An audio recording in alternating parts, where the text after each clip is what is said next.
Mapagpalang gabi sa inyong lahat mga bebs, at ito nga pala ang kaganapan kahapon at ngayon. At nandito nga ako sa Lola Nenas para bigyan ko ng food yung aking friend na doktora. Dahil nung nakaraan ay wala akong regalo sa kanya nung in-invite niya ako sa Bida ang Saya. Kaya naman bibigyan ko siya nitong donut ni Lola Nenas. At iniintay ko na nga yung order ko at mamaya diretso ko sa kanyang clinic para ibigay yung aking gift. At panay tawag naman nung rider sa akin dahil nandyan na pala yung orders ko mga bebs. Kaya naman pag uwi ko ng bahay, ayan, nakahiga na si Gary.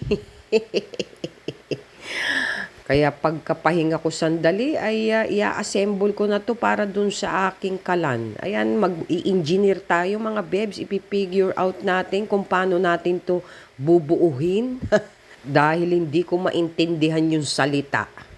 So gagamitan natin to ng pagiging professional at skilled worker.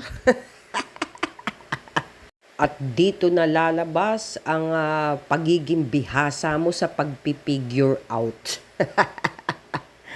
Anim ang paa nito mga bebs.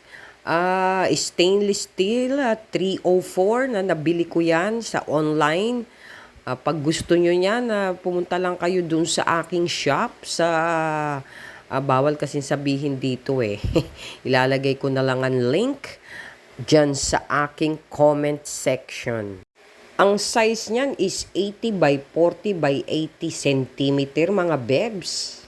Ang height is 80, ang length is 80, ang depth is 40. Taya mo sa wedding.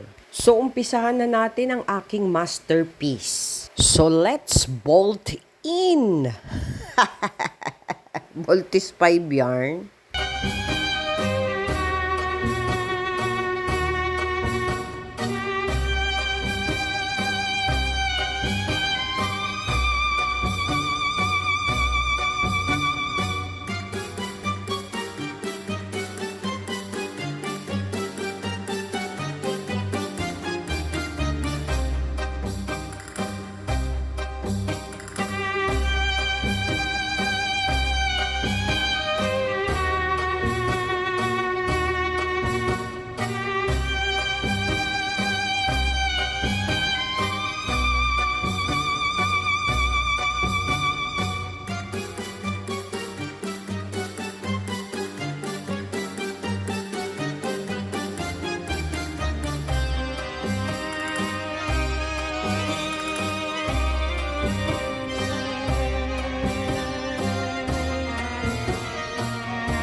So natapos ko na yung apat na mga paa mga bebs at dito na ako parang gustong sumuko na parang gusto ko na siyang paghahampasin ng baseball bat.